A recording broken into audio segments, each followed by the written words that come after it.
توبہ کرنی ہے اور وہ رات بھی عبادت میں گزارنی ہے. اس جیسے ہم نے حدیث شروع میں سنی کہ اس رات ہمارے اعمال. السلام علیکم ورحمۃ اللہ وبرکاتہ. دوستو، شب برات سے پہلے اس ویڈیو کو ایک بار ضرور سنیں. ہمارے درمیان اس کی بابرکت گھڑیوں میں ہم سانس لینے کی سعادت حاصل کر رہے ہیں.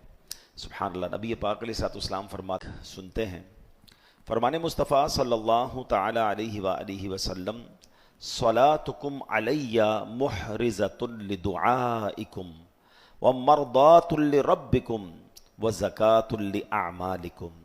آقا علیہ الصلوۃ والسلام فرماتے ہیں تمہارا مجھ پر درود پاک پڑھنا تمہاری دعاؤں کی حفاظت کرنے والا اور تمہارے رب کی رضا کا باعث اور تمہارے اعمال کی پاکیزگی کا سبب ہے. یعنی ایک درود ہے اور برکتیں کتنی ہیں کہ دعاؤں کی حفاظت ہو رہی ہے، اللہ کی رضا مل رہی ہے اور انشاءاللہ اعمال بھی پاکیزہ ہو جائیں گے. اللہ مجھے اور آپ کو کثرت سے درود پاک پڑھنے کی توفیق عطا فرمائے. جب جب جمعے کا بیان کا موقع ملتا ہے میں کوشش کرتا ہوں ایک اور حدیث بھی ضرور آپ کو سناتا ہوں کہ نبی پاک علیہ الصلوۃ والسلام فرماتے ہیں جس کا مضمون ہے کہ جو جمعہ کے دن 200 بار درود پاک پڑھے اس کے 200 برس کے گناہ معاف کر دیے جاتے ہیں. تو یہ گناہوں کو یہ سمجھیے کہ معاف کروانے والا وظیفہ ہے. تو جمعہ کے دن تو اسپیشلی کثرت سے درود پاک پڑھا کریں. آئیے محبت کے ساتھ درود پاک پڑھ لیں. صلو علی الحبیب صلی اللہ تعالی علی محمد صلی اللہ علیہ وسلم. تا قیامت اس بہار باغ جنت پر سلام، شان عزت کان رحمت جان عفت پر سلام. دل سے اس جان جاں پر چاہیے پڑھنا درود، پہنچے امت سے شفیع جرم امت پر سلام. بے دل مسکین کا یا رب بھیجتا رہ تو مدام، تا قیامت شافع روز قیامت پر سلام. ایک بار پھر محبت کے ساتھ درود پاک. صلو علی الحبیب صلی اللہ تعالی علی محمد صلی اللہ علیہ وسلم. سبحان اللہ. شعبان المعظم کا مہینہ ہمارے درمیان، اس کی بابرکت گھڑیوں میں ہم سانس لینے کی سعادت حاصل کر رہے ہیں. سبحان اللہ. نبی پاک علیہ الصلوۃ والسلام فرماتے ہیں شعبان المطہر و رمضان المکفر. فرماتے ہیں آقا شعبان پاک کرنے والا ہے اور رمضان کفارہ ہے. یعنی شعبان عبادت کا مہینہ ہے، کثرت تلاوت کا مہینہ ہے، کثرت درود کا مہینہ ہے، کثرت استغفار کا مہینہ ہے. ایک حدیث پاک میں آتا ہے یہ وہ مہینہ ہے جس سے لوگ غافل ہیں، حالانکہ اس مہینے میں لوگوں کے اعمال اللہ رب العالمین کی بارگاہ میں پیش کیے جاتے ہیں. اسی مہینے میں ملک الموت کو ان سب کی فہرست دے دی جاتی ہے جن کی آئندہ سال روح قبض کی جائے گی. وہ رات شب برات ہے، ہمیں اس کی تیاری کرنی ہے، اس سے پہلے توبہ کرنی ہے اور وہ رات بھی عبادت میں گزارنی ہے. اس جیسے ہم نے حدیث شروع میں سنی کہ اس رات ہمارے اعمال اللہ کی بارگاہ میں پیش کیے جائیں گے. تو اس رات قبیلہ بنی کلب کی بکریوں کے بالوں کی تعداد کے مطابق نبی پاک فرماتے ہیں گناہ گار جہنم سے آزاد کر دیے جاتے ہیں. میں اور آپ اپنے سر کے بال نہیں گن سکتے، ایک بکری کے بال کیسے گنے، لیکن فرمایا قبیلہ بنی کلب کی بکریاں. علماء کہتے ہیں سب سے زیادہ عرب میں جو قبیلہ بکریاں پالا کرتا تھا نا وہ قبیلہ بنی کلب تھا. تو اس کا مطلب کروڑا کروڑ بخشے جائیں گے. اور یہ رات یہ لکھ دیا جائے گا کہ اگلے سال کس نے عمرے پہ جانا ہے، حج پہ جانا ہے، مکے مدینے جانا ہے، کس نے دنیا سے چلے جانا ہے، کس کو کتنا رزق دیا جائے گا. بڑی نازک رات ہے، فیصلوں کی رات ہے. میری اور آپ کی رپورٹ اللہ کی بارگاہ میں جانی ہے. بہت سارے لوگ بزنس مین یہاں بیٹھے ہیں، ہماری آڈٹ رپورٹ بننی ہو، ہماری ٹیکس رپورٹ بننی ہو تو ہم کیا کرتے ہیں یار صحیح بننی چاہیے ورنہ کہیں ہے کوئی چلان نہ آ جائے، کوئی ہم پر ایکشن نہ ہو جائے. پورے سال کے نامہ اعمال اللہ کی بارگاہ میں جانے ہیں تو پہلے توبہ کر لیں. اور یہ جو آخری دن ہے نا یہ خوب عبادت میں، رمضان یہ سجدوں میں، ہو سکے تو نفلی روزوں میں گزاریں.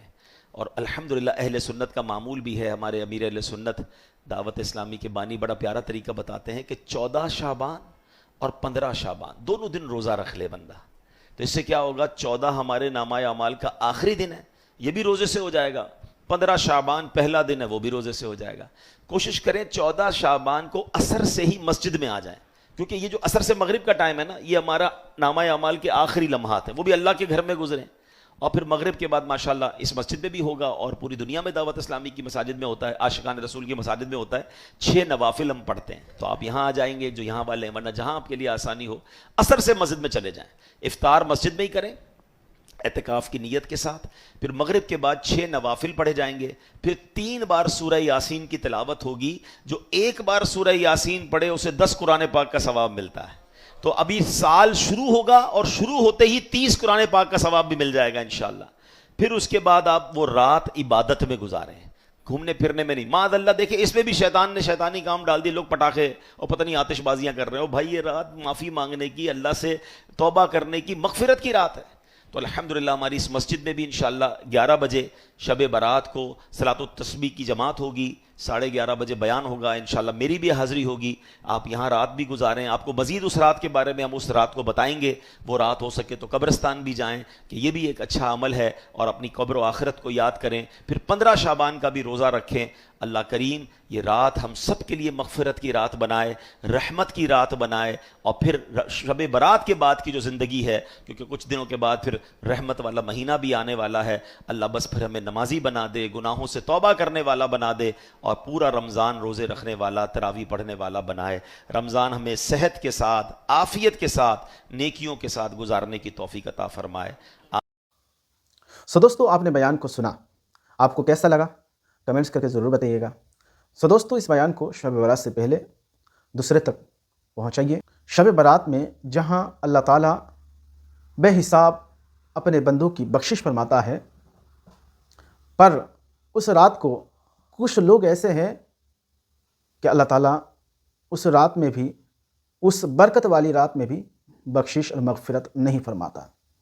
ان میں سے کچھ لوگ یہ ہے: شرابی، چغل خور، رشتہ کاٹنے والا، بغض رکھنے والا، عداوت رکھنے والا، شرابی اور کاہن کے پاس جانے والا، جادو کرنے والا، جادوگر کے پاس جانے والا.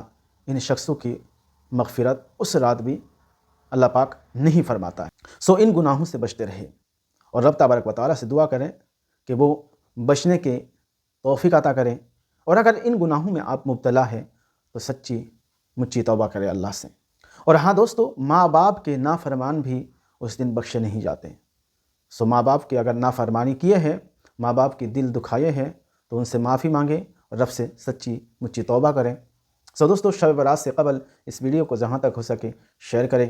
دوستو مزید اس طرح کے ویڈیو پانے کے لیے ہمارے ساتھ جڑے رہیں، اور اس ویڈیو کو آپ جہاں تک ہو سکے وائرل کریں. ملتے ہیں کسی اور ویڈیو میں، تب تک اپنا خیال رکھیں. خدا حافظ. السلام علیکم ورحمۃ اللہ.